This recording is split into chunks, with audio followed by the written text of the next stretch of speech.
Show coming from the man cave, and you know what? It's my damn show coming from the man cave. Alright?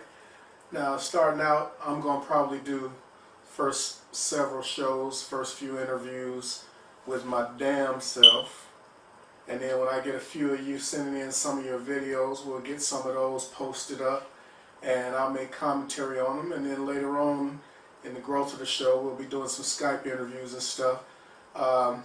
Done this before, won an award for it before with my boy Uncle D.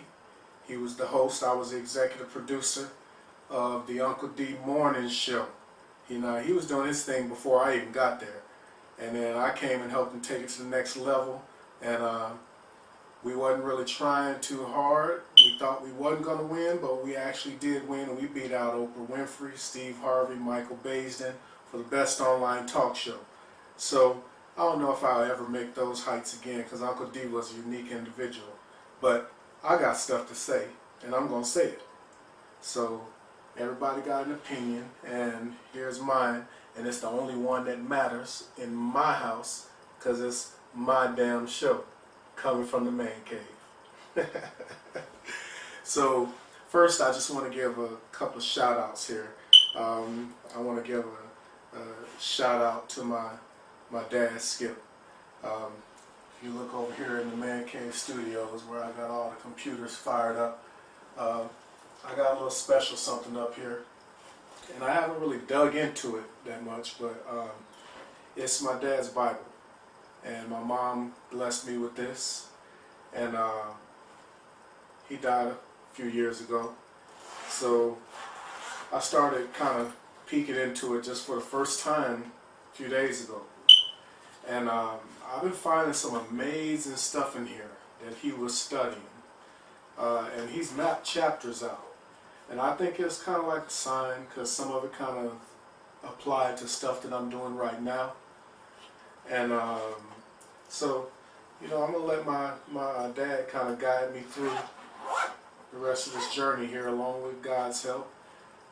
So I keep this up here as inspiration, motivation, and helping me out on this journey with my book and all the other projects that I got going on.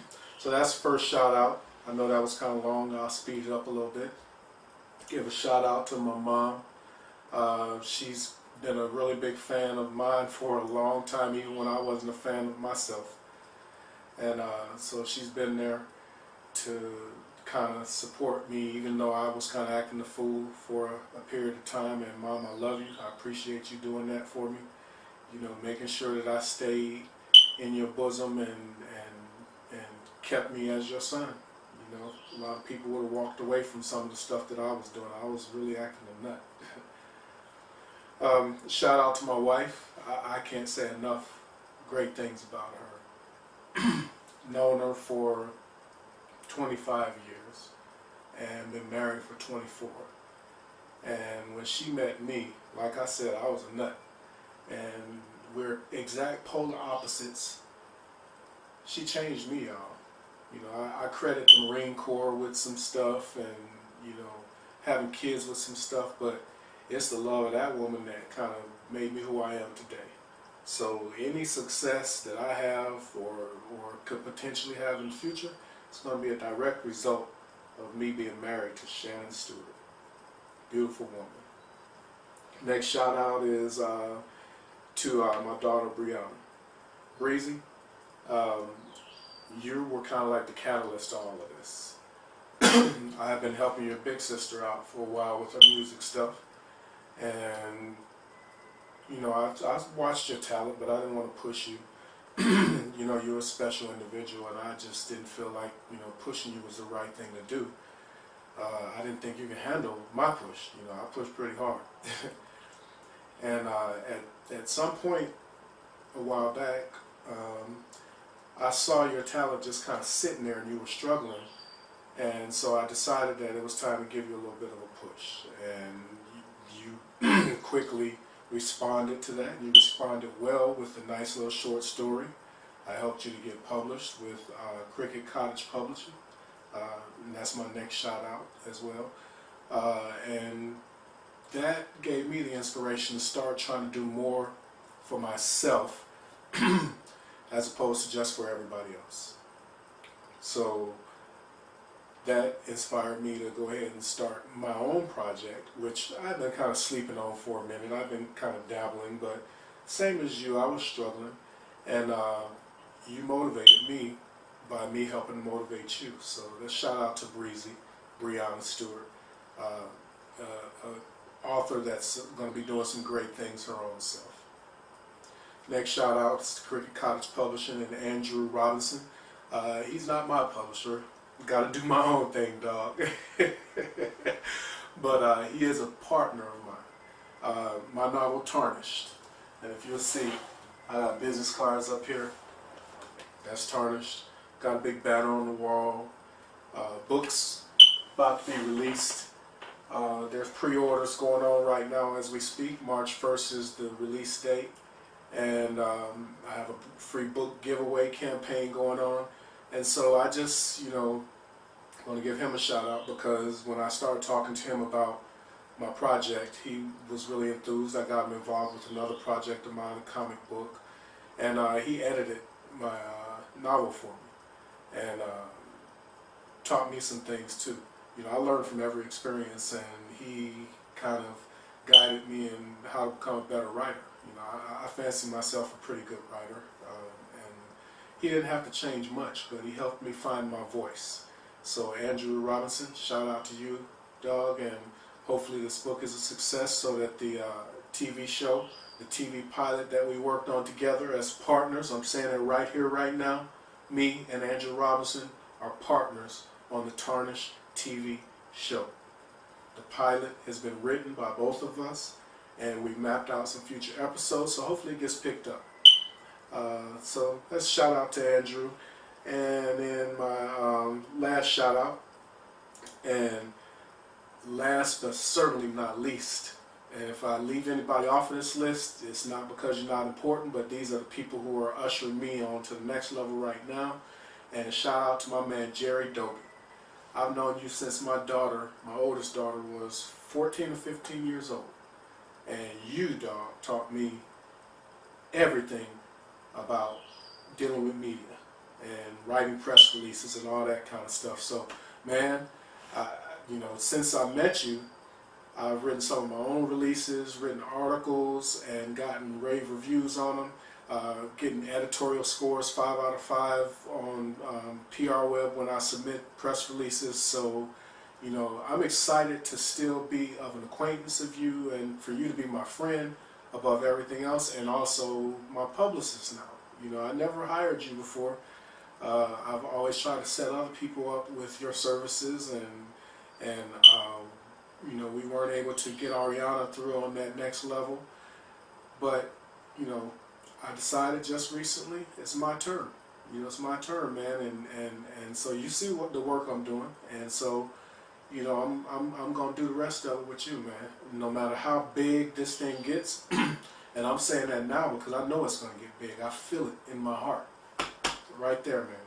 No matter how big it gets, Jerry Doby is my publicist, my PR man, and that means.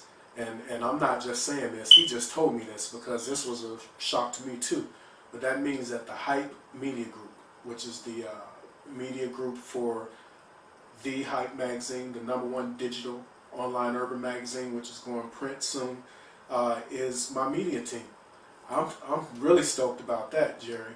You know, you blessed me with that, and I was like, wow, they've been watching, and you let them know some things, and they picking my project up, you know, on the strength of you, because I hired you.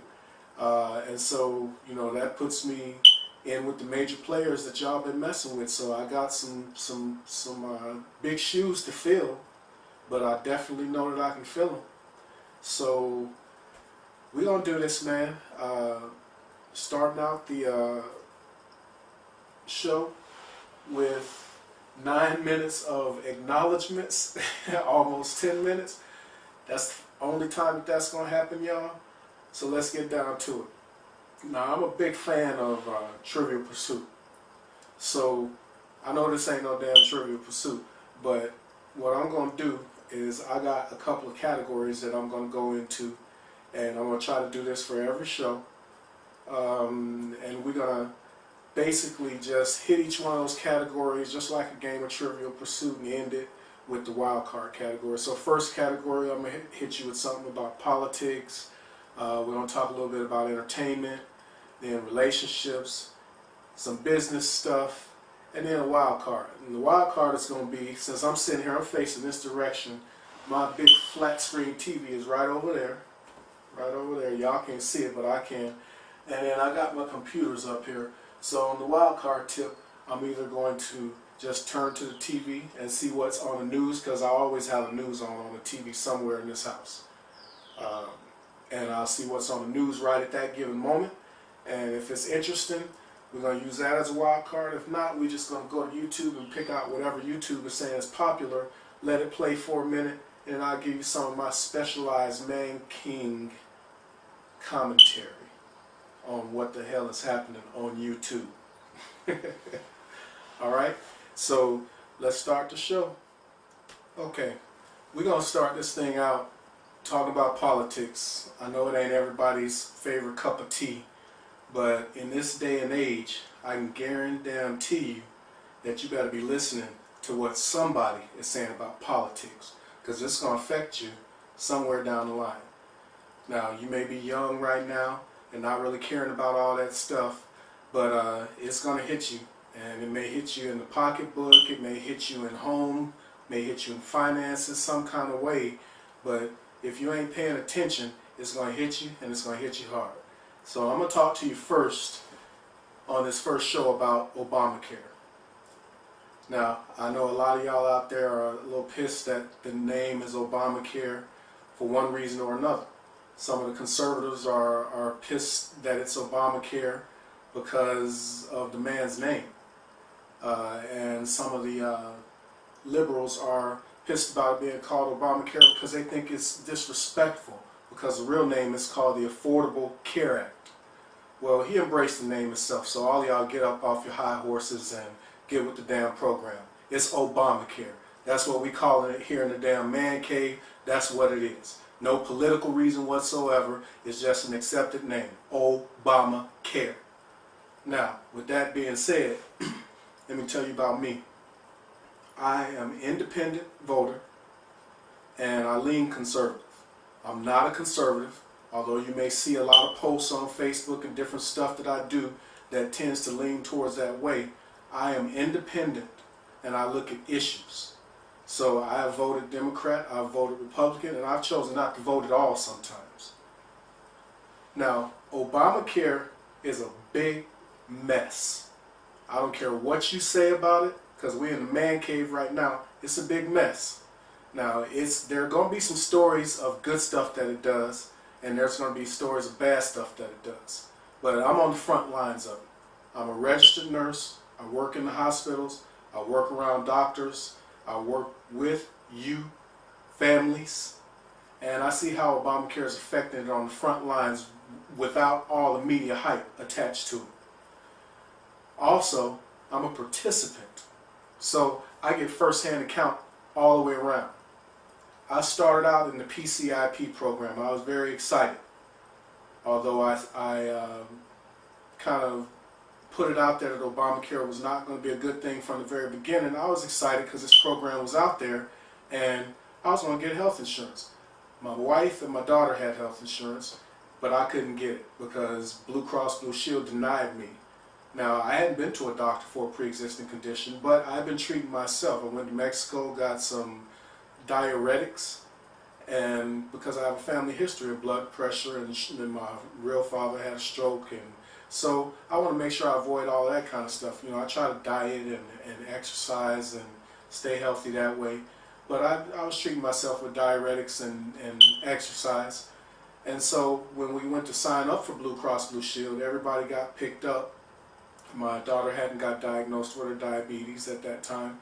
And they said, hey, we did some blood work and we see traces of diuretic, so you must have some kind of pre-existing condition. Now, I probably could have fought it, but I don't have money to fight it, no lawyers. Nobody's going to take me pro bono. I'm working paycheck to paycheck, just like you.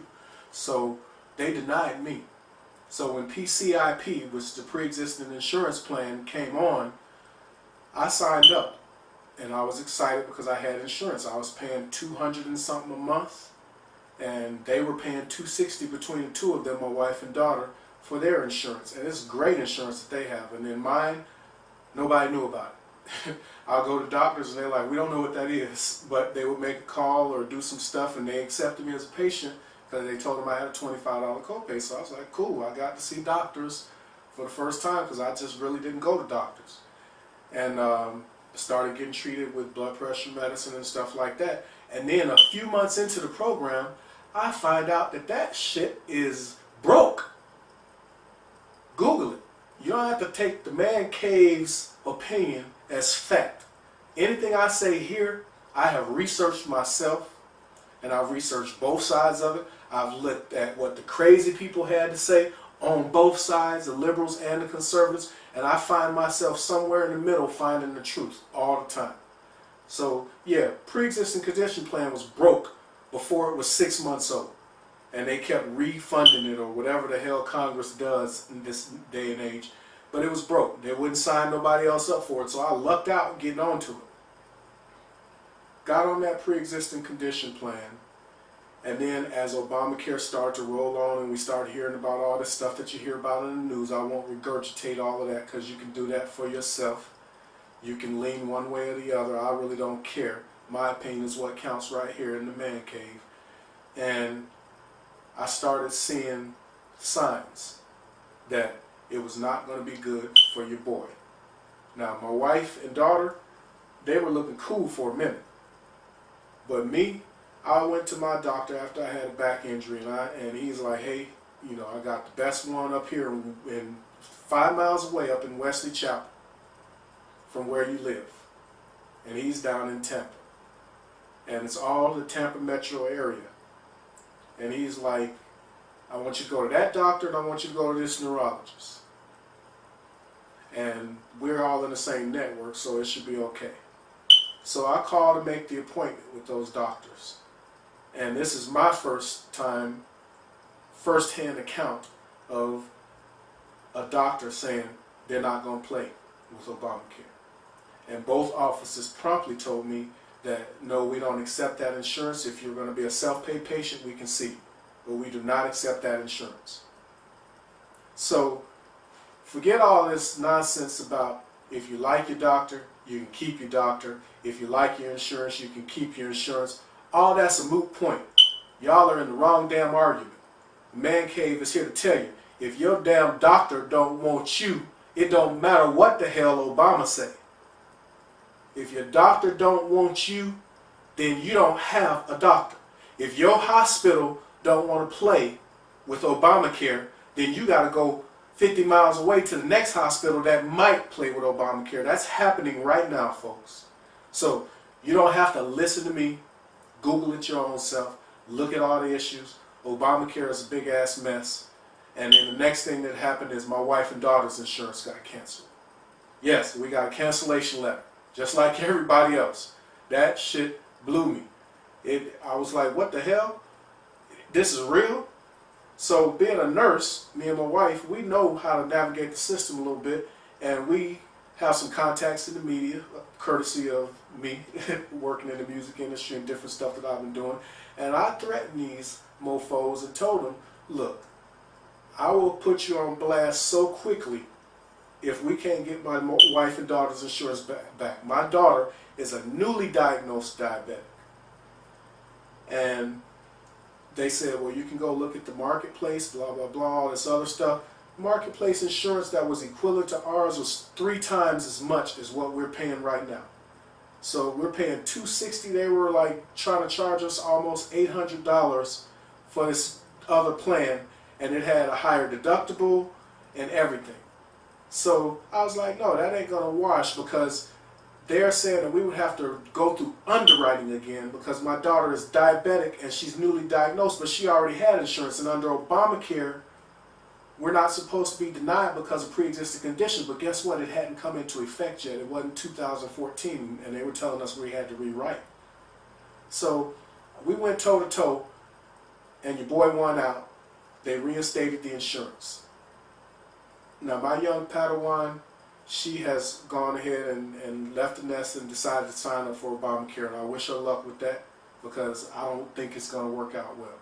So we're keeping the insurance over here. You can come back this way when all of that is messed up. We're going to make sure we have a home for you with this insurance that we got with Blue Cross Blue Shield, whatever it costs to pay for it. I know it's looking good right now, the subsidy and all of that stuff, but we'll see how that works out. It may work out well for you. I'm praying. All right? But that's our Obamacare debacle. So I'm on the front lines of it, y'all, and I'm going to talk about it constantly from all these different perspectives. Nice stuff that pre-existing conditions are going to be covered, but why the hell couldn't they just pass a law that say pre-existing conditions got to be covered? Why do I need maternity coverage as a man? Explain that shit to me. I don't know. Why do I need birth control mandated on me as a man? Explain that to me. See, some of it ain't making sense. And in the man cave, we try to make sense out of stuff. All right? So, moving on from politics. Politics was my first tab right here. Next one. On TMZ, y'all. That's one of my favorite sites. Evan Gregory. Shout out to Evan Gregory. I love you, man. I love watching your site, and there's a few other ones, but those are the two that I kind of hit, you know, because I love his little one-liners at the end of everything that he does there. So holla at your boy, man. You know, I love to have you in the man cave. Shoot me a video or something. Send it over here to the man cave. But for right now, we're going to talk about TMZ. And on my computer screen right here, I don't know if y'all can see that, Marry My Fertile Partner. That's Ludacris' lady, y'all. And he stepped out just like D. Wade did. And he's having a baby with somebody else. And she's forgiven him. And she's saying she's forgiven him because they wasn't together at the time of his indiscretion. And so he went around and humped with another lady and had a baby during the time where they were supposedly away from each other and off. I guess he was out on tour. And and so she says that she's forgiven him and she's going to marry her fertile partner and make sure that he does the right thing and take care of that baby. Now, like I said, here in the man cave, we trying to make sense of shit, all right? Marry my fertile partner. This chick ain't pregnant yet. Because if she was pregnant, she'd be done hit the lottery with that pregnancy. And she would be kicking his ass to the curb with the quickness. It wouldn't be no forgiving Ludacris. But she ain't pregnant yet, so she still got to hang on. So this is the segment about Ludacris' gold-digging girlfriend who don't care if he sleep around and make excuses for him because they was not together. But if y'all do like your boy and do some research and go look at Instagram, it's Instagram pics of these two together and doing their thing when they supposedly time off was happening. So, gold diggers, they real, y'all. All y'all homeboys in the music industry, better get your stuff together, lock it down tight, wrap it up, whatever you gotta do, because these chicks is out there waiting for you. I ain't gotta worry about all that. I got my little breezy 24 years ago. And we good. You know, we go through our ups and downs and stuff like every married couple, but we 24 years strong right now. So let's talk about Ludacris' girlfriend. First thing I want to talk about is that name. Oh, Lord. What the hell is wrong with y'all? Bill Cosby said this stuff a few years ago, 2-3 years ago. You naming your kids all these crazy ass names. I did it, but I put it in the middle name. Trying not to be too crazy. But yeah, I did it. I put it in the middle name. You can hide your middle name. Alright? But damn. Her name is Eudoxie, y'all. What the hell? Come on. Eudoxie? That's a big man cave's thumbs down. Alright? Eudoxie. You damn gold digger. That's what you are. Oh my Lord. Yeah, so TMZ put her on blast, said that she's going to marry her fertile partner. If you're reading between the lines, even with the headline, she probably like praying with little voodoo dolls and stuff and putting stuff in his food to try to make him pop off that baby so she can kick his ass to the curb and keep collecting that check and move on to the next dude, an NBA player or something. But yeah, she got her hooks into Ludacris, y'all. I ain't mad at her. Do your thing. Do your thing. But, damn, why you gotta be so obvious? And slap your mama for me. Slap her from the man cave. Eudoxie? Come on. Am I even pronouncing that shit right? What kind of job do you get if you at the bank and your teller is named Eudoxie? Oh God. I can't keep talking about it, y'all. Let's move on. All right. Relationships. I keep talking about my wife because I love her. I love her to death. Ooh, love me some Shannon. But how I feel and how you feel about whoever you sitting next to right now ain't the same damn thing. Let's get something straight from the man cave right damn now. All of this love at first sight. All of this, I felt a connection. All of that shit is foul, it's wrong, it don't exist. Now, I'm putting this on blast right now for somebody special. They know who they are, and hopefully they learn something from it. And I hope all of y'all take something from this. The only thing even remotely similar to that exists is lust at first sight. Because that's the human makeup. Psychologically and physiologically. We are here to procreate. So when you see somebody that is attractive to you, that's what you're feeling. You ain't feeling no love. You ain't feeling shit like that. It's lust at first sight. Love is an everyday damn job. And some of y'all been unemployed for a long damn time. It's an everyday job, y'all. It ain't something that you can turn on and turn off when you're mad. It ain't something like a light switch that you can say, okay, I'm mad at you and I don't love you no more. You never loved them then. Love is an everyday job. You got to make it your chore, your task, your obligation to fall in love every single day. Because whether you believe in the Bible or not, sin is real. And this is where I'm kind of turning back to my dad. You are fighting against sin every single day. The temptations are out there to kill and destroy your relationship so that you come back to the dark side, to take a Star Wars quote. So you have to fight that battle every single day. You got to be on a mission to fall in love again every single day. Now some of y'all will get that next week. Some of y'all heard me right now. You got to fall in love every single day. Because your body is built to embrace sin. And cheating, fornicating, all of that is sin. So all of this love at first sight stuff ain't gonna happen, don't exist. Lust at first sight, Thumbs up from the Man Cave. I ain't hating on y'all. Have fun. Hope you don't die while you're doing it. Because if you die in sin, you go straight to hell. If you believe in the Bible, if you don't believe in the Bible, ignore what the hell I'm saying. I ain't got nothing for you. I ain't about to debate religion on my show. Because it's my damn show in the Man Cave. Alright? But, if you believe in God, believe that you are in a battle every single day. That means that your love is at stake every single day. And if you and your partner ain't on the same page with that thought process, then one of y'all is going to stray. Because the temptations are there and your body is designed to embrace that. That's my advice on relationships for today. Fall in love again every single day. Thumbs up from the Man Cave. Now, we're going to move on. We are, let's see how many minutes into the show. We won't worry about time on this first show.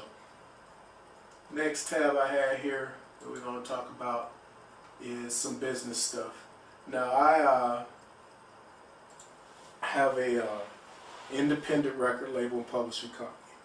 And I started that with my oldest daughter, Ariana. Go check her music out. It's still selling pretty decently. We get a little bitty checks every now and then. Playing over in Japan, playing over in the UK, playing worldwide, really. And got some love from Joint 1 Radio. Shout out to Joy Slick, man. I want you in the Man Cave. Come on. Come on. Send me something. Call me. Jerry, where you at, man? Talk to your boy. I ain't trying to put you on blast, but doing my thing, man. I want to get Joey Slick, the #1 DJ for the last 15 years in Japan in the Shibuya district, boy. Yeah. Showed us love way early on. So, yeah. But my record label, publishing company for music and books, of course. And, you know, my daughter stepped out, my youngest daughter stepped out with Cricket Cottage on her first book, but she's coming back home on the next couple projects. So, love you for that. Come on back. You know, Daddy got you. And so, I'm going to talk a little bit about business because I've been helping a lot of people out over the years. And I help people out because I love doing this shit, man. I don't be charging people nothing. I do, you know, I worked with Andrew Lane for many years. And I hope my boy still loves me. We ain't been in contact for a minute. You know, we found. But was helping him out with legal stuff and with being an independent A&R for his label and, you know, all kind of stuff in the music industry where I help other people out. And so keeping in that frame of mind, I'm about to help you out right now because a lot of y'all just kind of stumbling through this shit. And you ain't never going to be successful doing that. You might be the king of your own neighborhood, like I'm the king of this room right here. But that's as far as it's going to go. You might do a couple of shows. You might throw some stuff on the internet. But if you don't have your business house in order, you'll never be successful. And if you listen to tips from the Man Cave, your business house will get in order. So you got to pay attention and stay tuned because we're going to talk about this every single time. It's a music business. Y'all forget about the business part of that shit and just be all on the music tip. And then you get in there and wonder why you get screwed on deals and wonder why your songs get jacked and wonder why you can't get your session files from producers and all of that so you can do a damn show. Come on. Music business. That should be one word. It shouldn't even be separated. But it is. So you got to acknowledge both sides of that shit. Some of y'all got hot ass music and they never going to step past that point. So talking about business, one of the first things that you need to be cognizant of, whether you're writing songs, producing music, writing books, or whatever it is copyright. Now all that poor man's copyright shit, do that. Make yourself feel good. But it's worthless. Don't let nobody tell you different. You heard it here first from the Man Cave. That shit is worthless in a court of law. worthless. So you got to register copyright. I'm going to tell you how to do that real quick. All right. You can now do it online. I beta tested this shit when it first came out. Y'all don't know that about me. I find opportunities to do stuff online and be at the forefront of everything.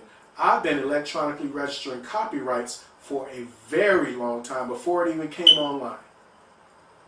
So when they first started it out, it was like $25 because they wanted us to try it out and test it and stuff to register our copyrights. I uploaded whole catalogs of stuff because our catalog is pretty decent. We got 150 songs. Y'all ain't even heard but a fraction of my oldest daughter's music, and I'm waiting for her to get her life together so we can get some more of that out. We even got a song with Snoop Dogg on it. We got stuff y'all don't know. The Man Cave is doing their thing. Too much for you. Shout out. So anyway, electronic copyright. So what you want to do is you want to go to copyright.gov/ECO. I'm going to put that right here for you. Hold my hands up because I'm going to put a nice little graphic there in a minute. Copyright.gov/ECO. Alright? Don't be a cheap ass. It is currently $35 to upload your shit to the government and have a valid copyright on file. Now, if you don't know how to use the damn computer, send an email to me at the Man Cave. Alright? I'm going to post the email here. I'm not going to say it because I don't damn remember it. And if you've seen the rules on the intro video, no complaining. So don't be complaining about my shit. I'm holding my hands up so that you can see it when I put the graphic in there later. That's the email address. Email me and I will tell you how to use your damn computer to upload your shit to the Copyright Office. Because you should be uploading everything that you do. When you leave a session, get your damn session files right there and have one of them little drives or a zip drive or whatever. Have it connected to that dude's computer and tell him, put a copy of my session on there. That way, if y'all fall out later, you ain't got to worry about trying to get shit from them. I took care of business early on. And then you take that session and you save it on your devices, multiple locations in case something gets broken down or tore up or whatever. And you create an MP3 or a WAV file or whatever you want to, and you upload it to the Copyright Office. If you got a bunch of stuff or an album, you upload the whole album to the Copyright Office.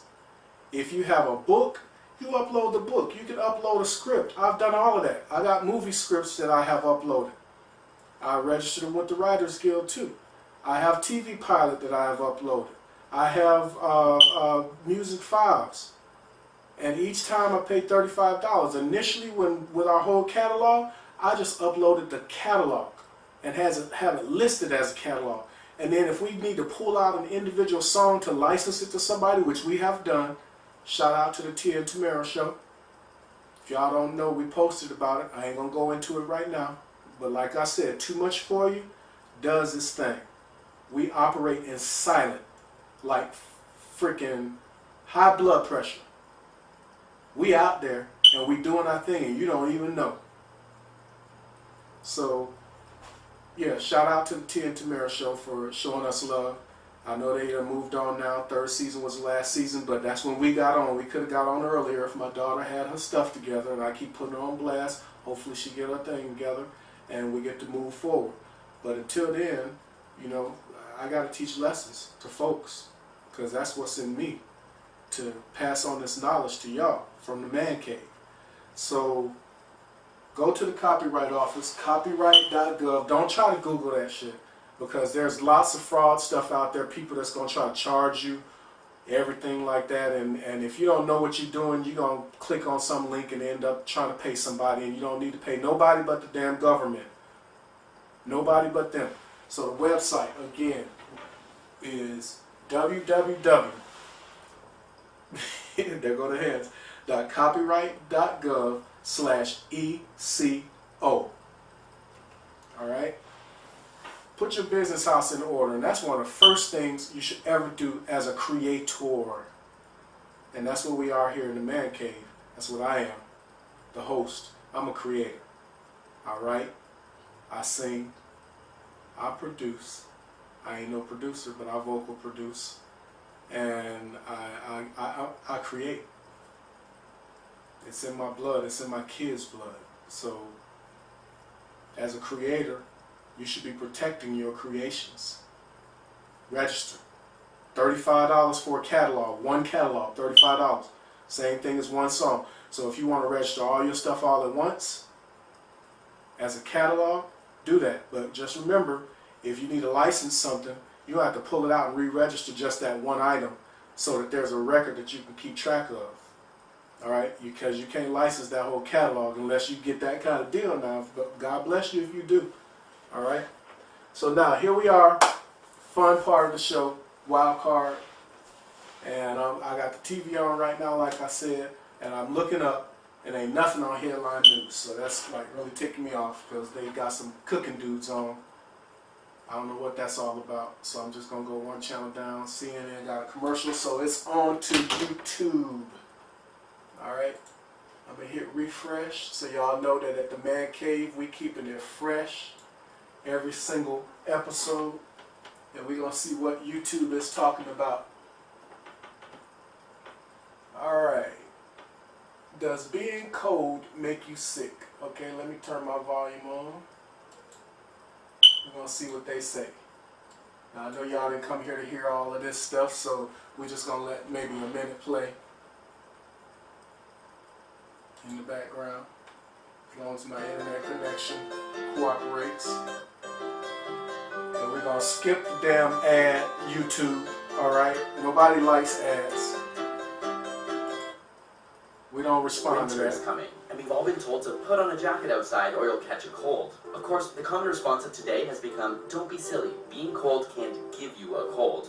Or can it? Who wins in this battle of the beliefs? The correlation between cold weather and sickness does stand out. Between 5 to 20% of Americans catch a cold or flu every year around late fall and winter. Not to mention, it's called a cold. But there are some important things to consider. First and foremost, colds and the flu are caused by viruses. If there aren't any around, you won't catch a cold, no matter how cold you get. It's as simple as that. So why the correlation with decreasing temperatures? Well, for one, people tend to stay indoors much more often during the winter, which in turn puts them in contact with more people. More people means more exposure opportunities for the pathogens to spread. On top of this, humidity plays a role in the spread of some Okay, let's stop it right there. Like I said, viruses. As the humidity decreases in the winter, let's get this stopped. Okay, you heard it right there, folks. Like I said, and I've been saying, at the Man Cave, we trying to use common damn sense. Now, I know there's a lot of y'all old school folks out there. I got some fans that's old school. Y'all still believing that you go outside in the cold without a coat, without this or without that, you're going to catch a cold. Y'all just heard it right there. You ain't got to believe me. Do your own research. But damn it, colds, the common cold, is caused by a virus, not by temperature. Common sense, y'all. Common sense. Hello. Hey, y'all didn't know I could do this. Yeah, we goofy in the wild card section. Okay? Common sense. Common damn sense. You go outside in the cold, you ain't going to catch a cold because you went outside without a coat. I go outside with coats all the time because I like the cold weather. I'm from up north, Gary, Indiana. Shout out to GI, but I ain't been back there in a long time. No plans to go back anytime soon except to visit my family at some point. I keep saying that and I never go up there, so I keep it real in the Man Cave. I can't travel in the wintertime on no plane in the snow, and it's just, I don't know when I'm gonna get up there, y'all. I hope y'all can come to see me. My mom, she comes to see me, but yeah, GI just ain't my thing no more. I'm Southern boy now. Damn it, hold on, let me show y'all. I'm Southern boy, roll down tide, alright? How about that? wild card section in the man cave. So yeah, I'm down here. I don't normally cross the Mason-Dixon line no more. My wife's from Alabama. So back to this. Go outside in the damn cold, have some fun. If you like that shit, do it. Forget what your mama, daddy, uncle, grandmama say. Take your coat with you so that they ain't getting mad. And then take it off when you get wherever you're going if you like the cold. Because you ain't going to catch a cold going outside in the cold, because the cold is caused by a virus, people. Damn. Alright, it's caused by a virus. Now they're saying you can predispose yourself to catching a cold more by staying your ass inside. I just suggested you go outside without your damn coat. Staying inside, being around all these sick people and all these sick ass kids and sick relatives and everything else. Yeah, you around more people where you predisposed to catching a virus. But you ain't gonna catch no damn virus going outside in the cold without a coat. So put your coat on your damn back when your mama tell you to.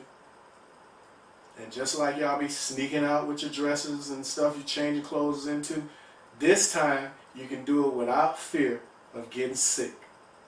And that's the public service announcement from the Man Cave. Roll damn Tide.